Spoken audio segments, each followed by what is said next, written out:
अस्सलामुअलैकुम मेरी YouTube family. आप लोग बताएं, आप लोगों के रोज़े कैसे जा रहे हैं। मेरे तो अल्हम्दुलिल्लाह बहुत अच्छे जा रहे हैं। बस ये है कि थोड़ा सा मैं बीच में सिक हो गई। अब दोबारा से सेहत जो है वो बहाल हो रही है, तो थोड़ी थोड़ी कोशिश कर रही हूँ कि मैं आप लोगों के साथ अपनी रूटीन शेयर करूँ। अब आप लोगों के साथ मैंने अपनी अफ्तार पार्टीज़ तो बहुत सारी शेयर की और अभी बहुत सारी पेंडिंग है। अभी मेरे अपनी भी तैयारी शुरू है कि जब मेरे घर में होगी। आप लोग सोचेंगे कि क्या मैं इतनी अफ्तार दावत पे जाती हूँ कि मैं घर में अफ्तार बनाती नहीं हूँ। ऐसा बिल्कुल भी नहीं है, घर में भी अफ्तार बनती है। बस वीक में जो होती है 2 दिन बाहर होती है, जैसे वीकेंड में, और बाकी वीकडेज घर में होती है। और वो वीकेंड पे भी सारी फैमिली नहीं ऑलमोस्ट जा रही होती, कभी कोई ना कोई घर में रह रहा होता है तो उसके लिए अफ्तार भी बनानी होती है। और वो जो वन डिश हमारी होती है उसकी एक डिश बना के भी लेके जाना होती है।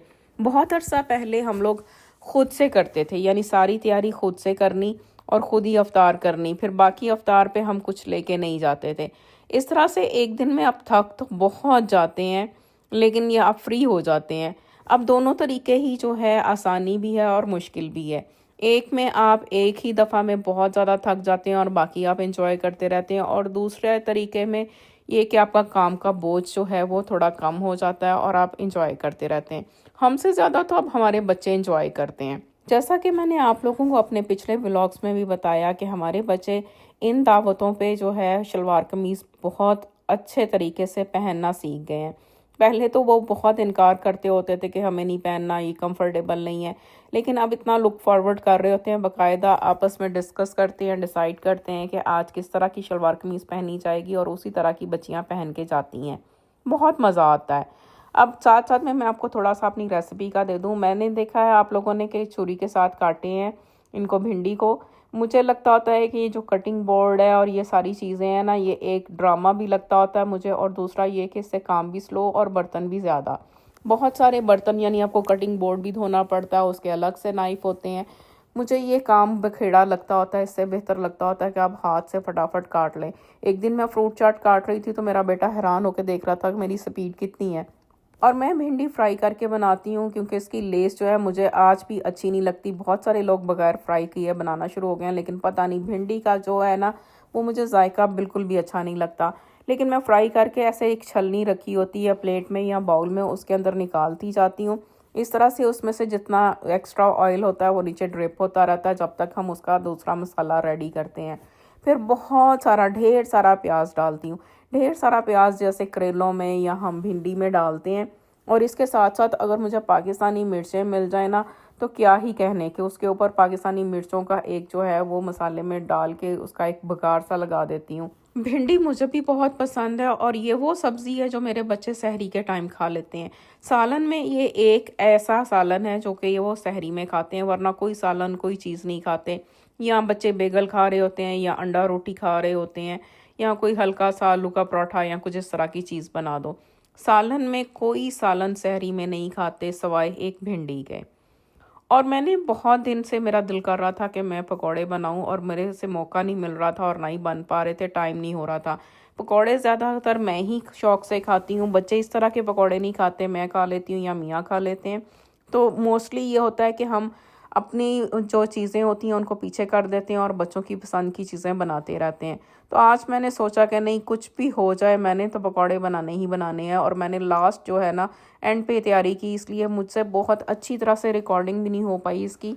लेकिन इतने मज़े के पकौड़े बने थे ना, क्या कहने। वो लच्छेदार प्याज डाला और आलू डाले और हम बेसिक से जो मसाले हैं, रेसिपी इसका क्या बताना, ये तो हर बंदे को आती है। मुझे लगता है पाकिस्तान में बच्चा सबसे पहले ये चिप्स और पकौड़े इसी तरह की चीज़ें सीखता है। मैंने भी यही कुछ सीखा था।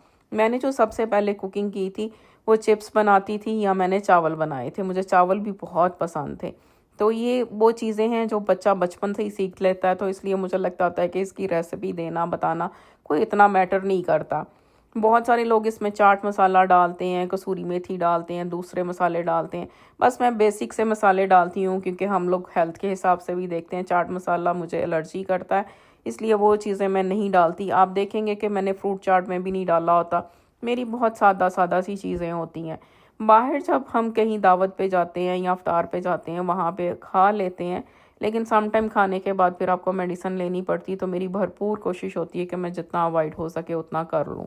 ये थोड़े से मैंने पकौड़े बनाए थे, एक ही प्लेट नहीं बनी थी, मतलब पूरी भरी हुई प्लेट नहीं थी। मैं आप लोगों को दिखाऊंगी एंड पे अपनी अफ्तारी। बहुत सादा सी थी और बहुत सादा अफ्तार बनाती हूँ। बची हुई चीज़ें भी हम अगले दिन चलाते हैं, कोई ख़ास इतना तरद्दुद नहीं होता क्योंकि इतने बड़े टेबल हमारे सजे हुए नहीं होते। खाया तो वैसे भी नहीं जाता। मेरे बच्चे तो बिल्कुल नहीं खाते, थोड़ा सा खाते हैं तो कहते हैं मामा I am full, I am full. मुझे तो समझ नहीं आती कि वो लोग खाते क्या हैं, जीते किस पे हैं।